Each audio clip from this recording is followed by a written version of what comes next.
All right, and I'm just gonna tweet it out. Fantastic. And I always have to double check Rockfin. Is that? Oh, that's always good. Rockfin, Odyssey, love those two platforms.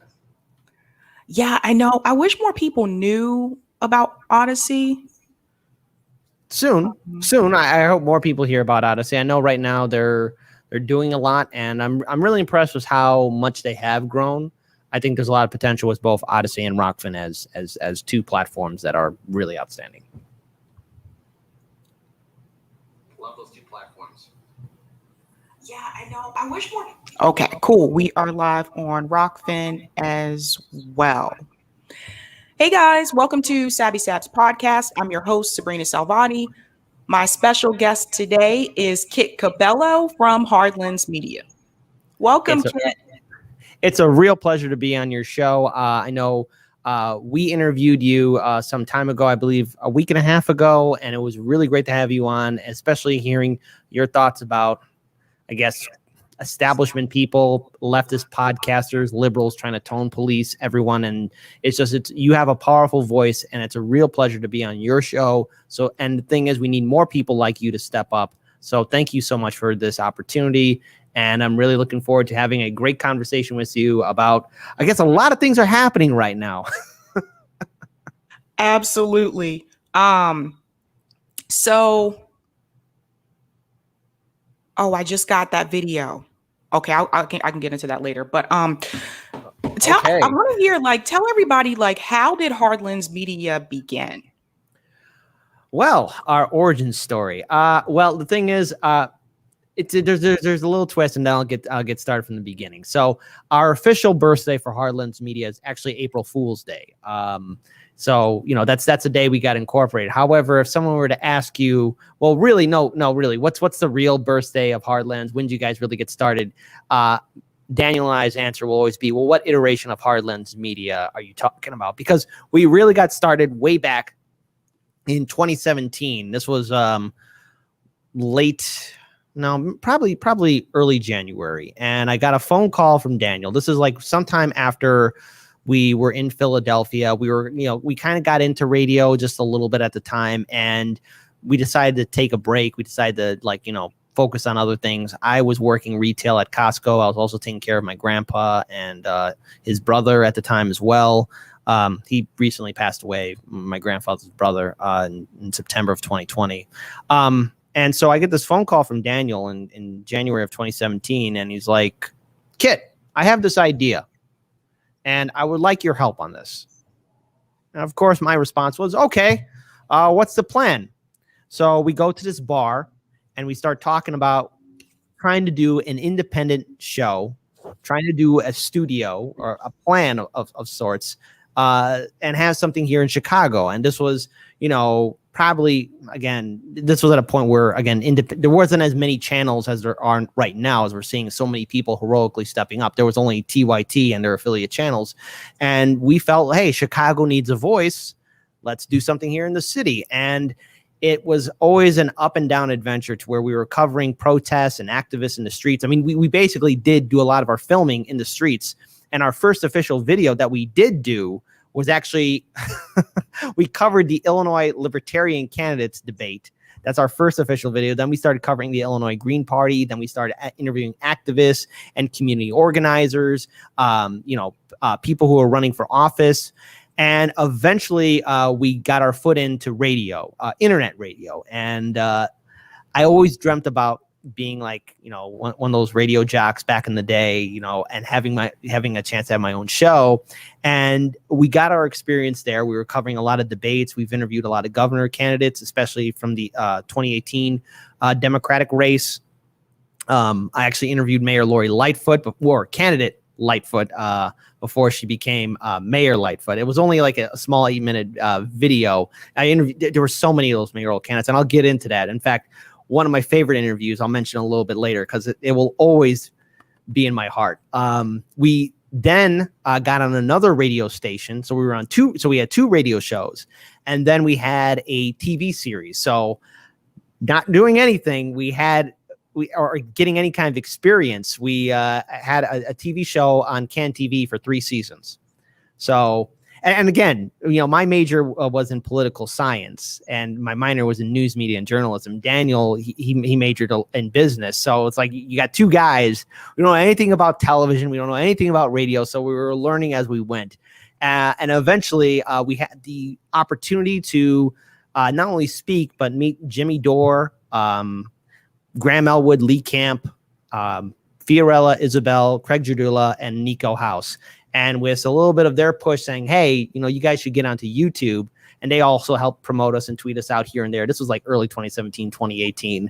2019, we made the big move onto going onto YouTube. And again, of course, with YouTube and its censorship, it's always been a huge fight. But now, after a lot of hard work, we finally have this studio space. And it's just been a great time. And we've set up Chicago Corner. And I think that's basically how I think I just basically gave you like a short version of it. I don't mean the ramble. There's a lot more in between, but that's how it got started. But our official incorporation date was April 1st of 2018, April Fool's Day. So it's kind of funny.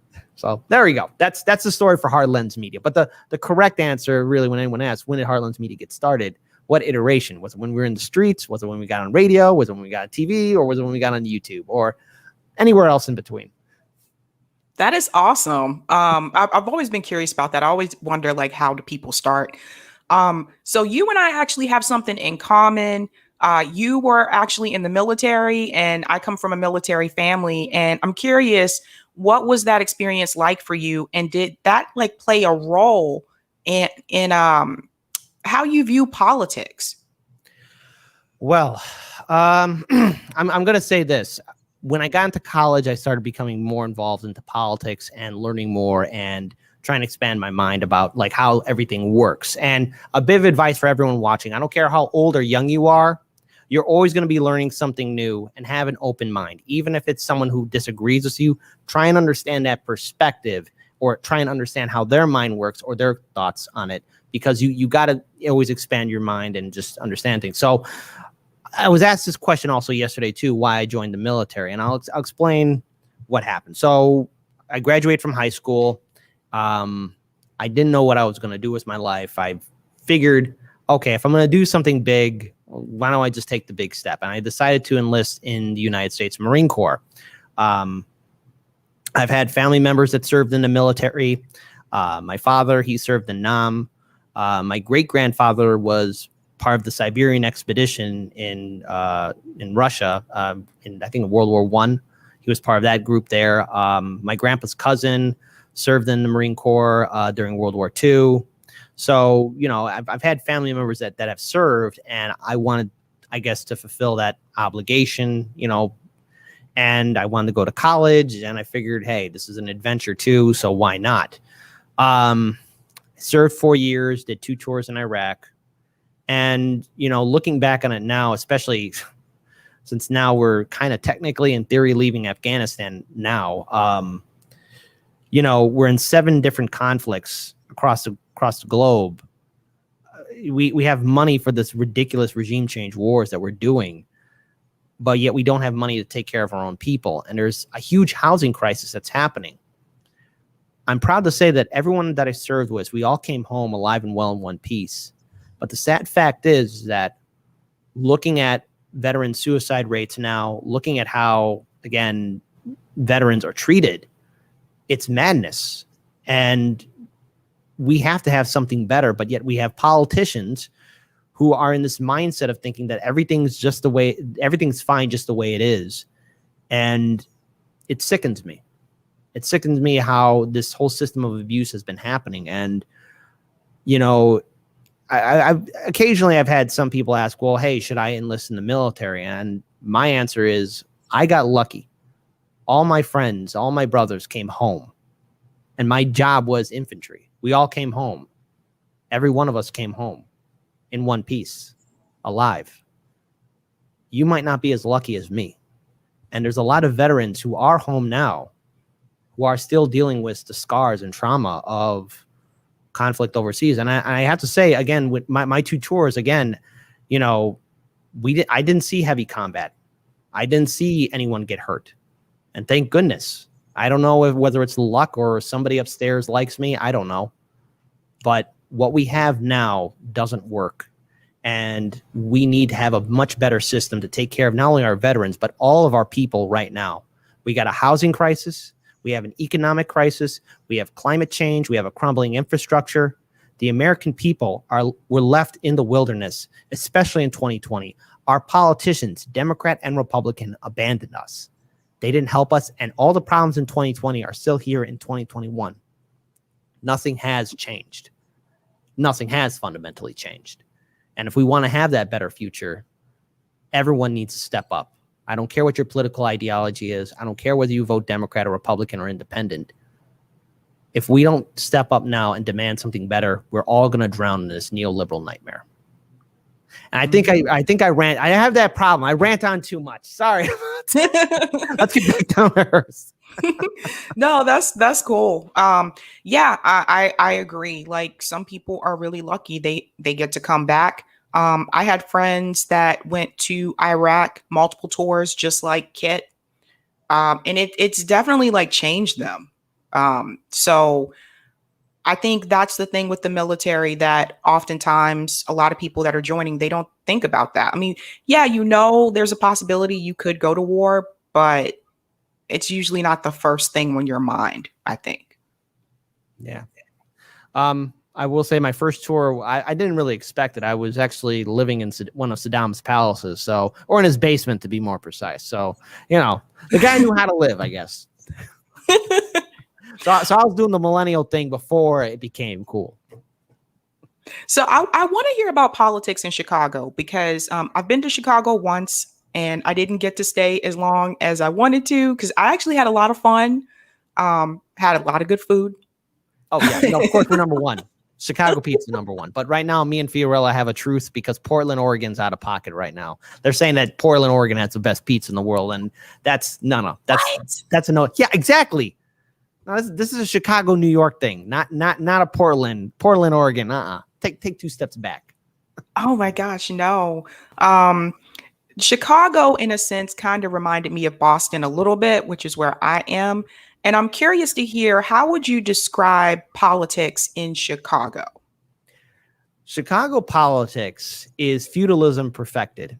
You have people who either inherit their seat, buy their seat, or again, because they know somebody, they can get that political seat. Take, for example, Ed Burke, who got his seat from his father.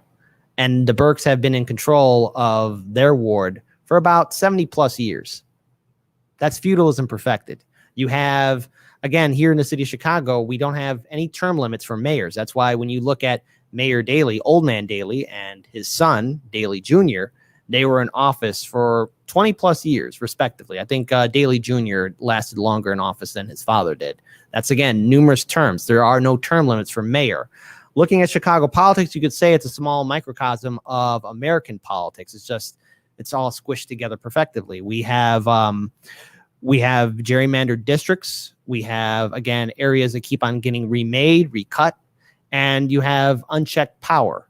And because there's no term limits for our city council members, because there's no term limits for our mayors, you have the Democratic machine that runs things. But again, just because the Democrats run Chicago, it's not a socialist utopia. It's not a communist nightmare. What this is again, it's a neoliberal nightmare.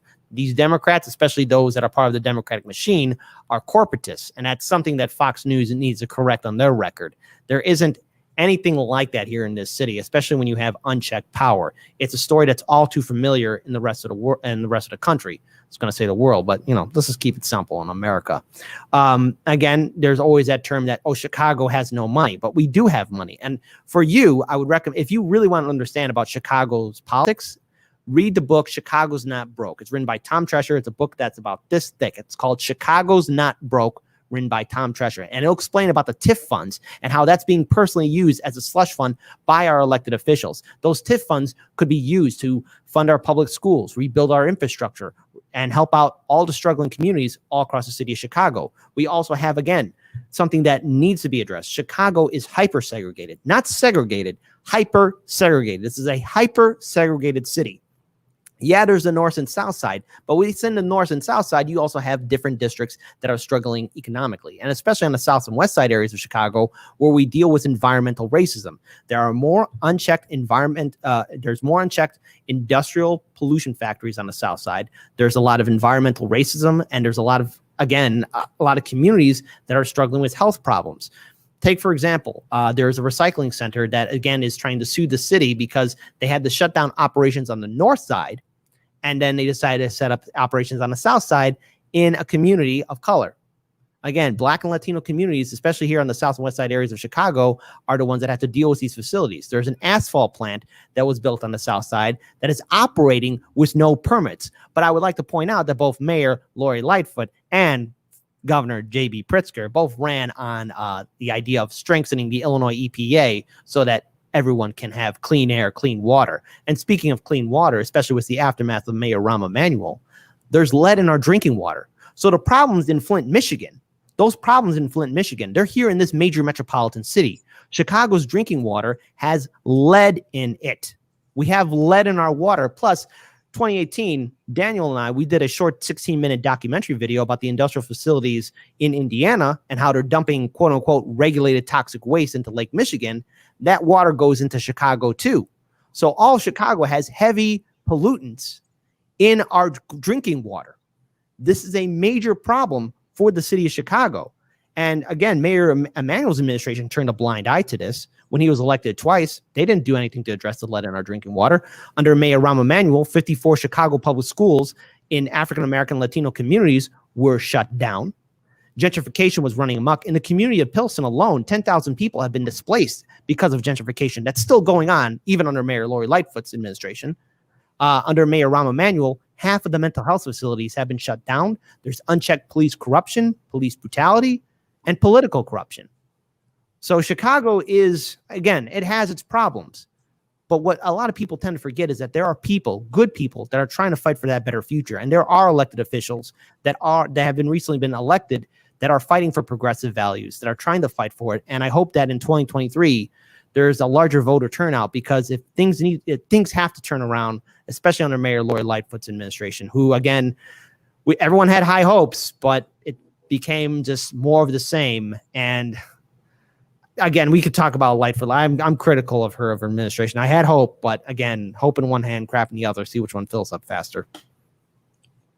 Yeah, I noticed, like, when I was in Chicago, we were on the L and we were going to, oh my gosh, I'm trying to remember the name of the place. It's the museum where there's like airplanes and the Museum of Science and Industry. Yes. Yeah. If you guys are ever in Chicago, you have to go to that museum.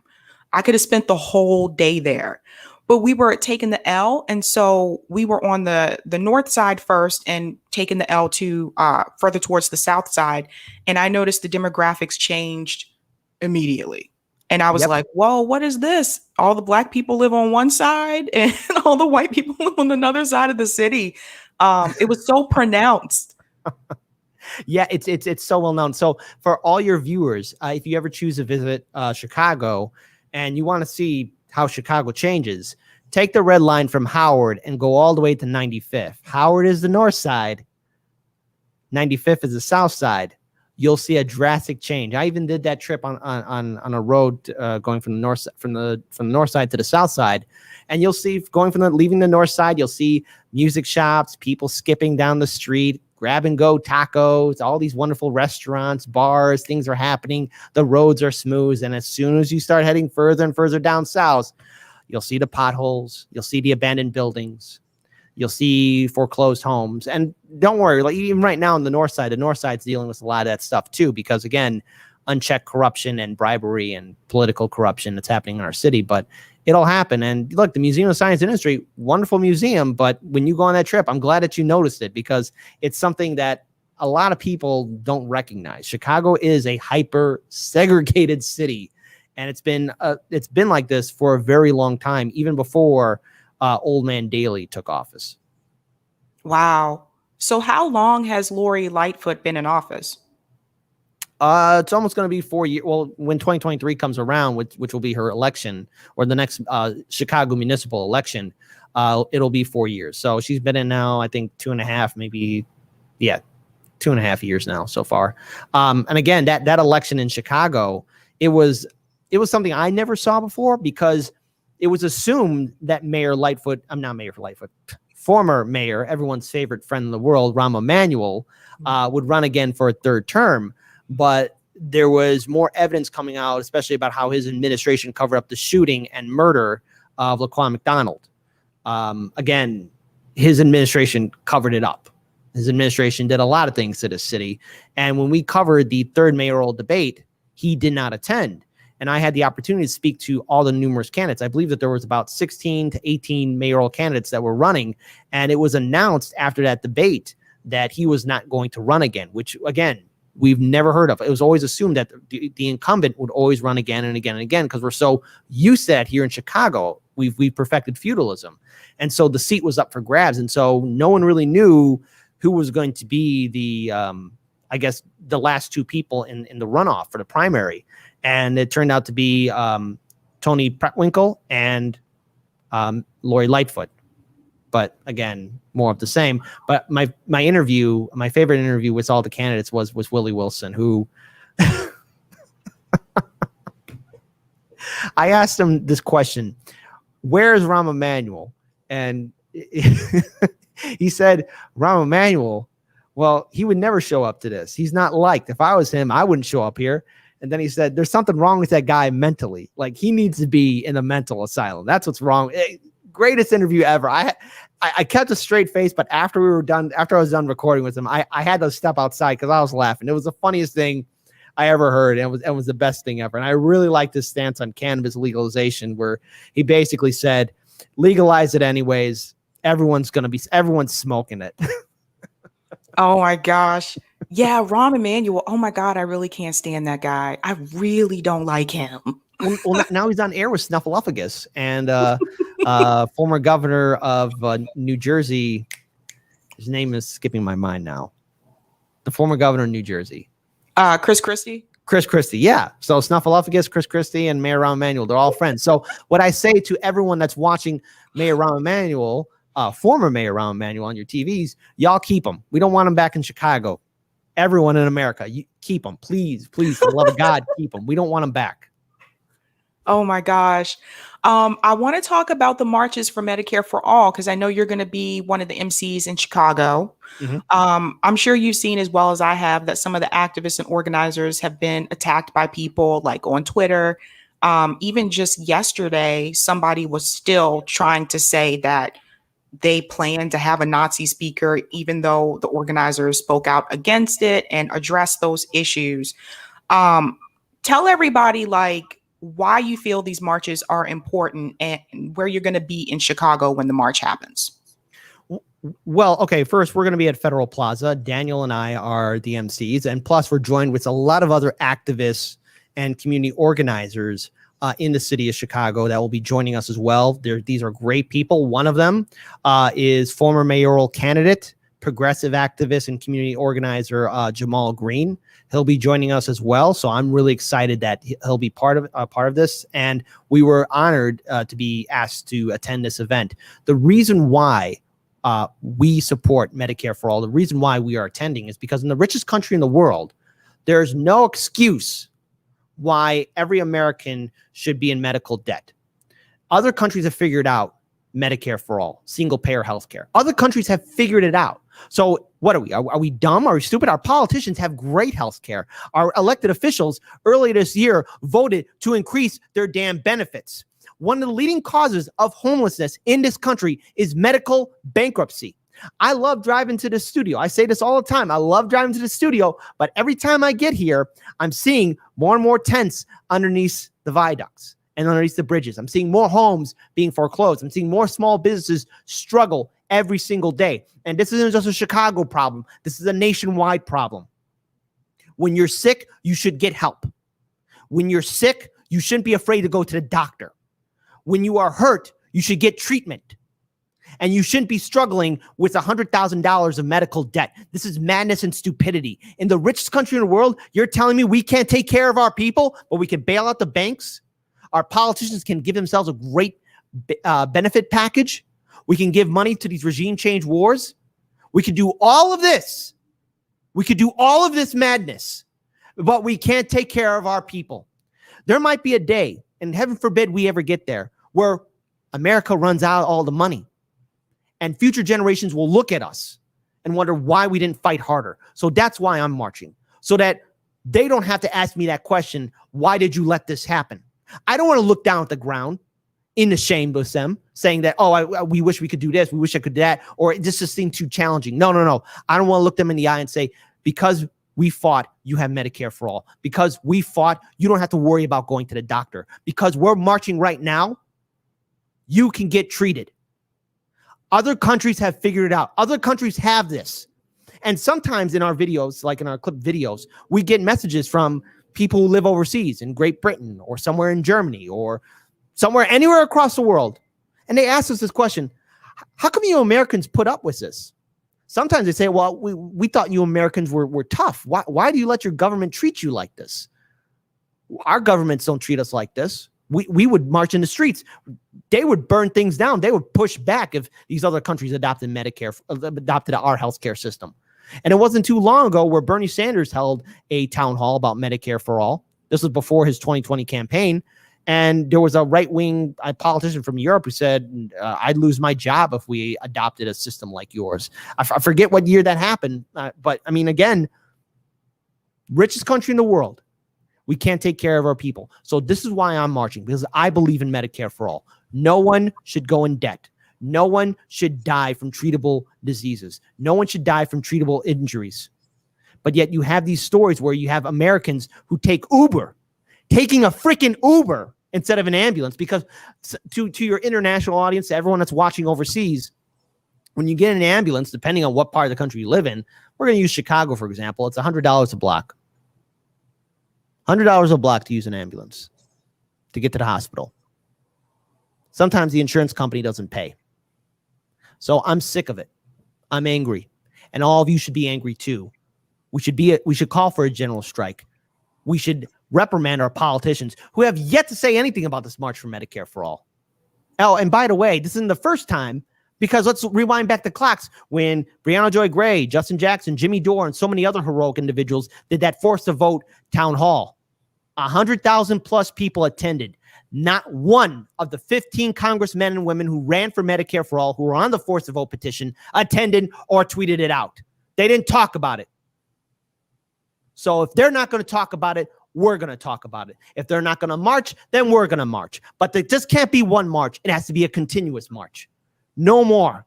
I don't care what your political affiliation is. No American should go into medical debt. It's time we change things.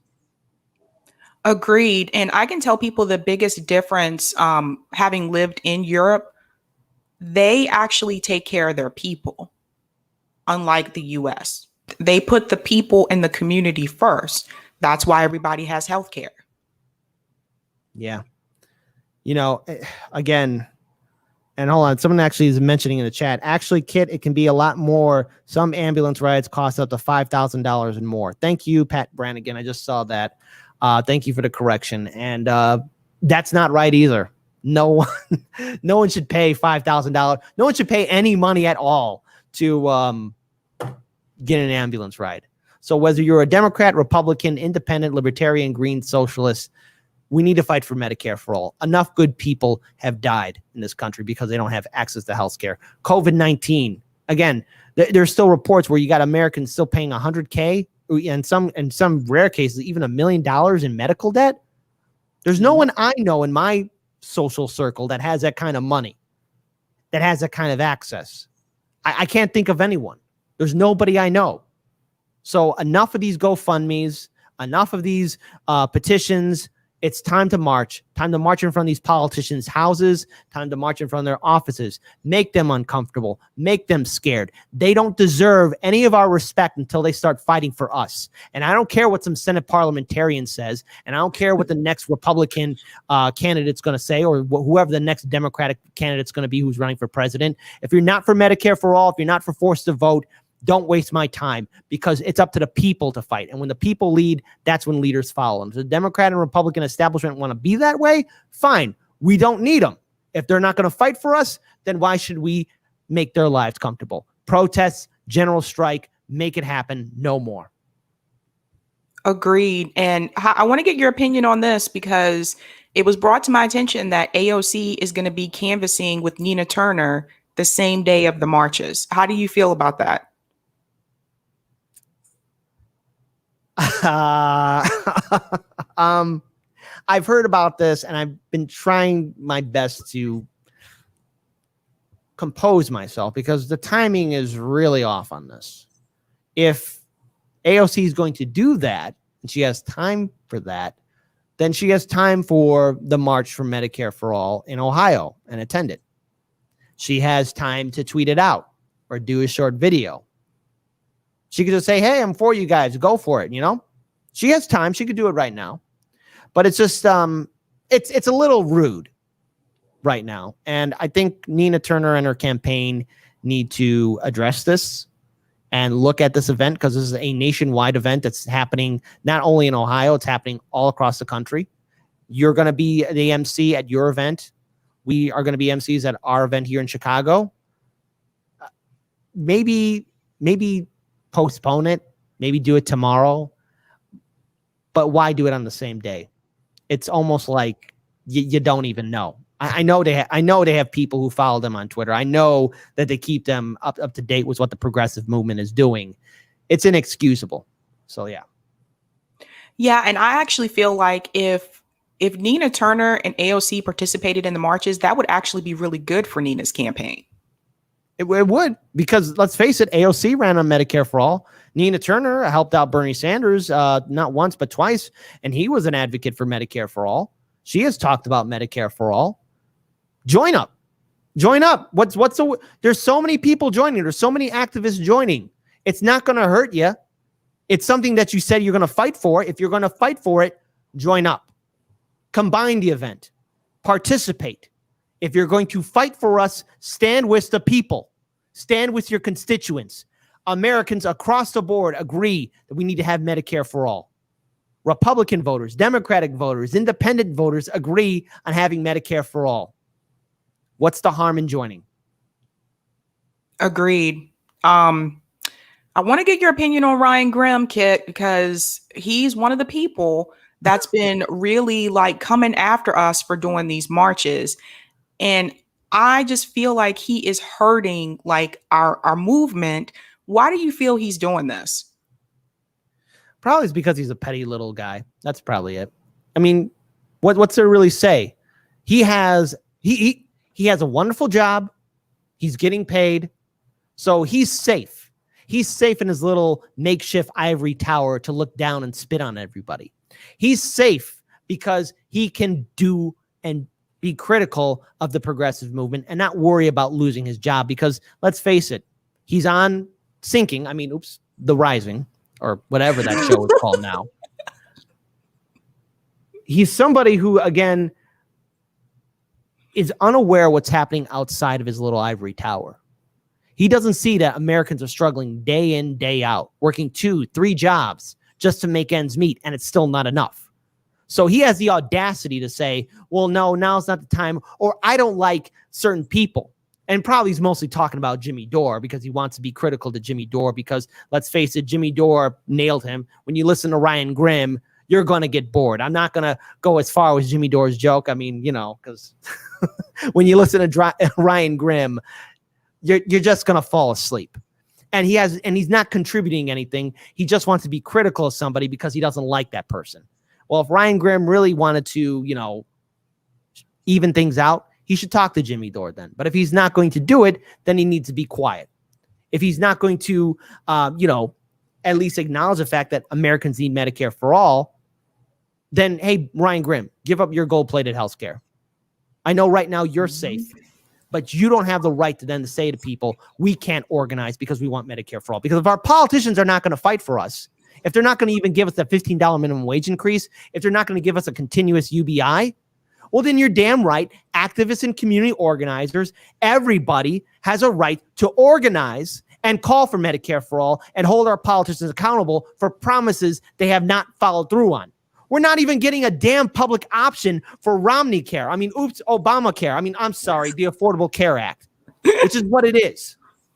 It's just a conservative plan that came from the Heritage Foundation. That's what the Affordable Care Act is. And it was Mitt Romney, a Republican who's now in the Senate, who came up with that plan that was adopted by Obama, and they got rid of the public option. So if we're not going to get a damn public option, I don't want to hear anything from Ryan Grimm saying, well, this March for Medicare for all or force the vote is a bad idea. If he's not going to contribute, if he's not going to do something of his own, then he needs to step aside. He's safe where he's at. He has a nice job. He has nice benefits, but there are millions of Americans that don't have health care. So if he wants to talk, fine.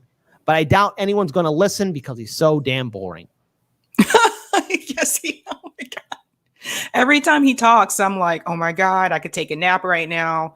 I just feel like Jimmy Dore has a better statement, but I want to keep it family friendly on this show. But I think we all know what Jimmy Dore's joke is, and I don't want to steal his joke. Yeah, look, like, to Ryan Grimm, like, honestly, dude, if you don't agree with what we're doing to try to like march and create more noise about everyone not having health care in this country, you don't have to agree with us, but do us a favor and step to the side and get out of our way. You are holding back progress. I am so sick of people who, like you said, Kit, like he said, he's secure. He has everything that he needs. I don't even think Ryan Grimm knows someone that doesn't have health care. Well, see, the thing is, if Ryan Grimm really wanted to know somebody, he'd get out of his office and actually interview people on the streets. He'd actually go out there and talk to people. And I'm willing to bet he'll never do that. You know, you have these people who have these jobs, who, you know, like to report on the left or say that they're reporting on progressive issues. But when it comes down to it, you don't see them fighting for it or really pushing the need for Medicare for all any harder. Ryan Grimm's not going to do that. Anyone that's been critical of forced to vote or Medicare for all, the reason why they're being critical is because maybe they don't like certain speakers. Oh, what? You don't like Jimmy Dore? This isn't about Jimmy Dore. This isn't about anybody. This isn't about you, Sabrina. This isn't even about me. This isn't even about anyone. And I know a lot of great progressive commentators and organizers and activists are going to be speakers and MCs at these events, but it's not about them either. It's about the fact that in the richest country in the world, we don't have Medicare. We don't have Medicare for all. We have a thing called medical debt.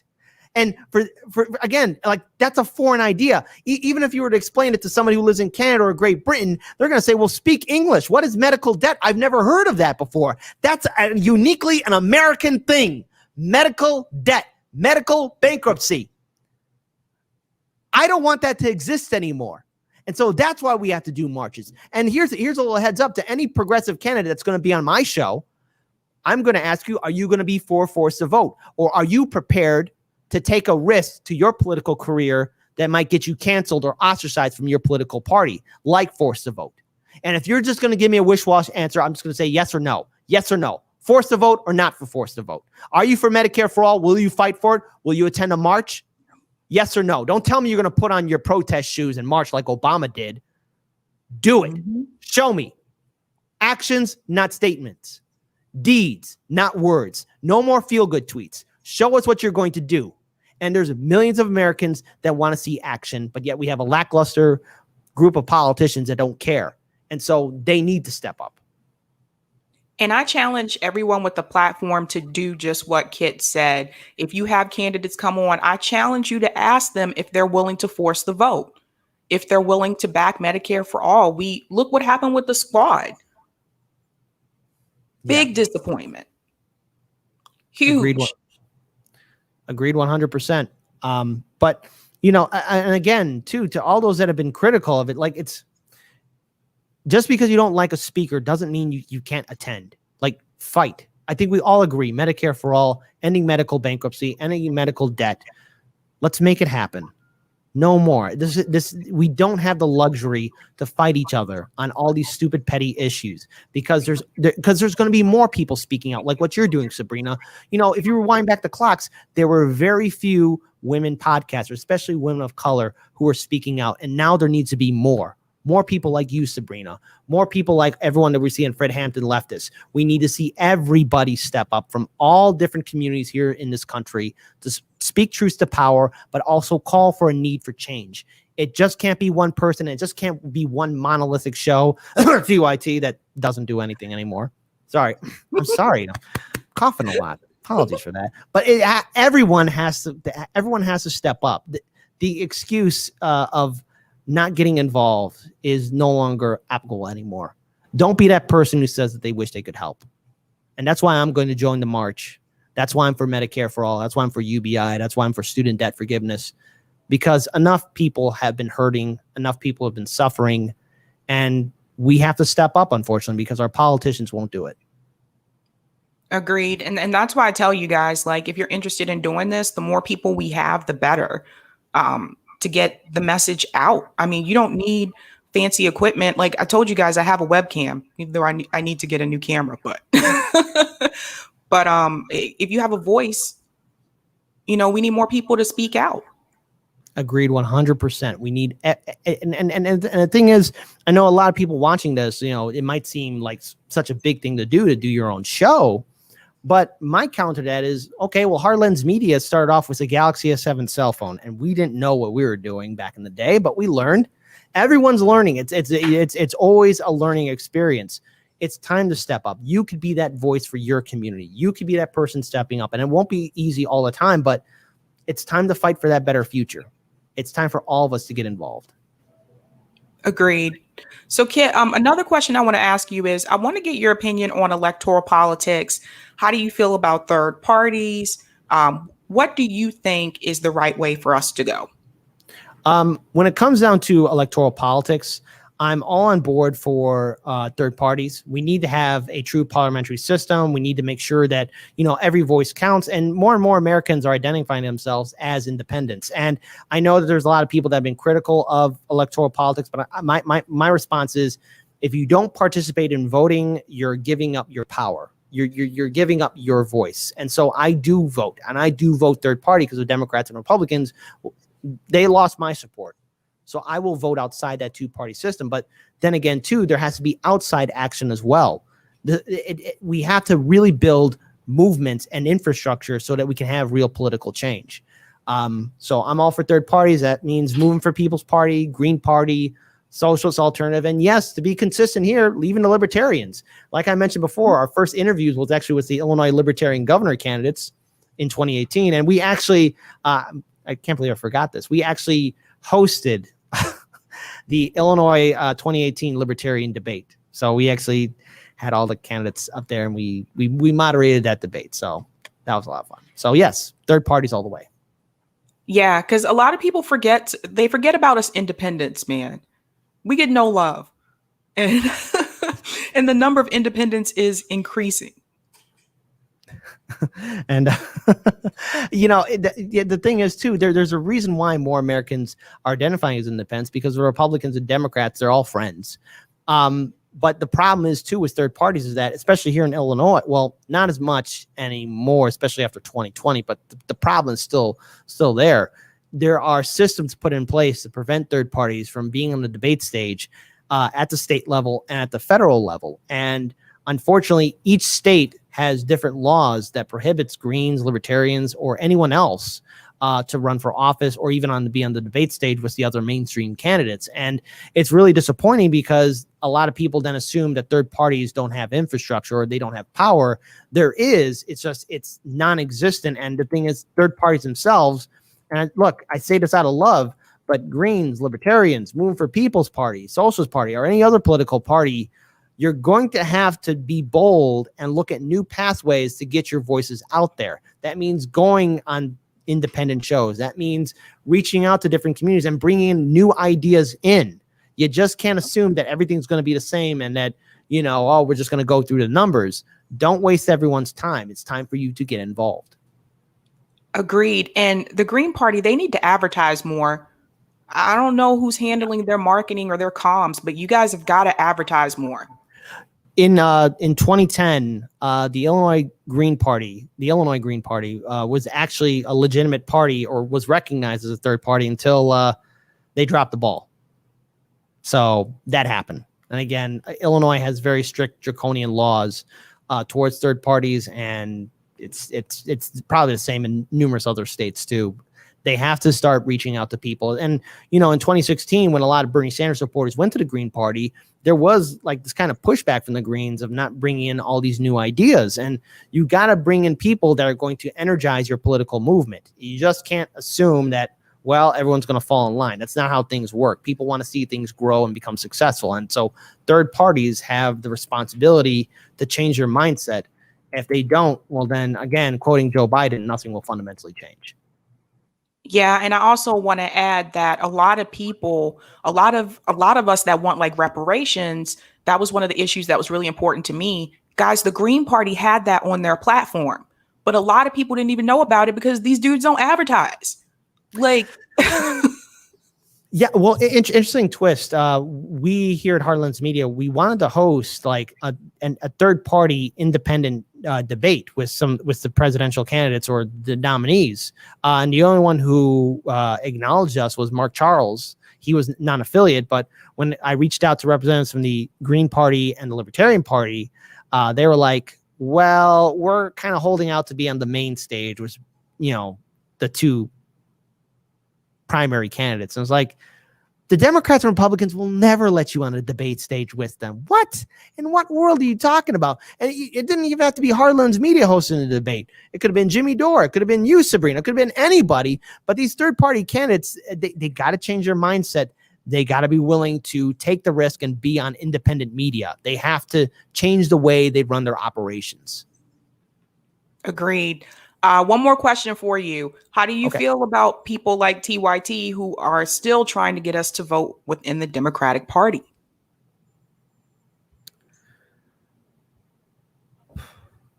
I don't know what happened to TYT. Maybe I was blind to it. Let's face it, I think all of us, including some members of the audience before 2016, a lot of us watched TYT. They were the show. The main show for a very long time, and it needs to be acknowledged about. We got to acknowledge that. Them saying we got to go back to the Democratic Party, my response is, well, what's the Democratic Party done for us?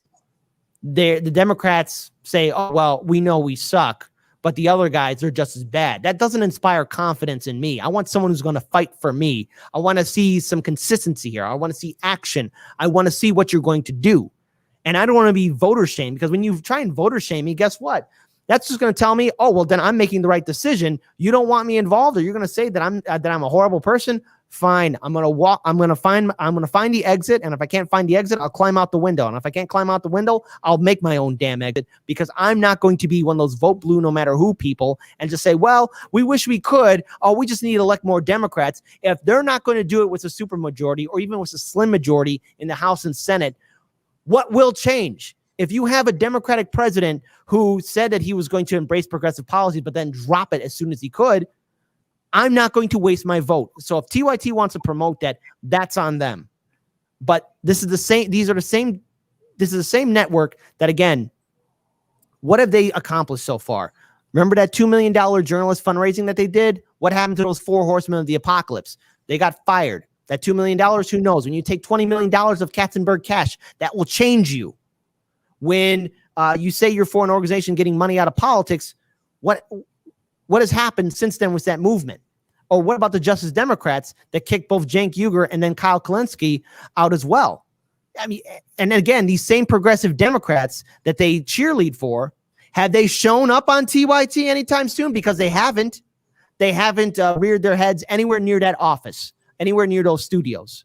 They haven't done so. So if TYT wants to promote that, fine. I believe in freedom of speech. Let them think that way. But I, for one, want to look at different avenues of approach. I want to stand with people that are going to fight for issues and be consistent. Don't waste my time. And if they're going to not be consistent, I want to make sure they're damn well held accountable for them failing us. Well said. All right, Kit, anything that you'd like to plug and let people know where they can find you? Well, first, Sabrina, thank you so much for having me on your show. I'm really impressed with the amount of work that you have done, as well as the rest of the people with Fred Hampton Leftists, who are doing phenomenal work as well. We need more people to step up. We need more people like yourself all across the country. This is a need for real independent media. So if there's an event I want to plug, first of all, July 24th, March for Medicare for All. Check your area where it's happening. There's a lot of awesome speakers there, people speaking truth to power, people from different backgrounds that are saying we need to have Medicare for all. So July 24th, I know that Hard Lens Media and so many other wonderful people will be at Federal Plaza. So be sure to check that out, July 24th. You can learn more about Hard Lens Media. Check out our YouTube page. We're also on Odyssey and Rockfin as well. Support Odyssey and Rockfin. Those two platforms, I think, have potential to grow, but they're little seedlings right now, so let them grow. Hard Lens Media is on Twitter, and we also have our website, hardlensmedia.com. You could check out our main page. You could also check out our Studio 99 Perspectives and our other channels that we are working on as well. So again, hardlensmedia.com, hardlensmedia.com. So again, thank you so much for this privilege. I'm really glad to be on your show, and you are more than welcome to be back on our show as well. And if you ever come to Chicago, give us a call. We'll happy to have you in our studio too. Awesome. Thanks so much, Kit. Yeah, I have to come back for that pizza, man. I was only able to eat one slice. Well, actually, Chicago has 3 different styles of pizza. Everyone knows about that's why I'm saying that we're going to win the pizza wars. But right now we have peace with New York pizza, because Portland, like I said before, is right now out of pocket. I saw this article where Portland apparently has the best pizza. No, that's offensive. In fact, I'm calling hashtag Portland pizza canceled. Portland, I love you, but seriously, best pizza? I don't think so. It's no dice. Everyone, thanks so much for tuning in. Kit, thanks so much for coming on. This was really awesome. Thank you.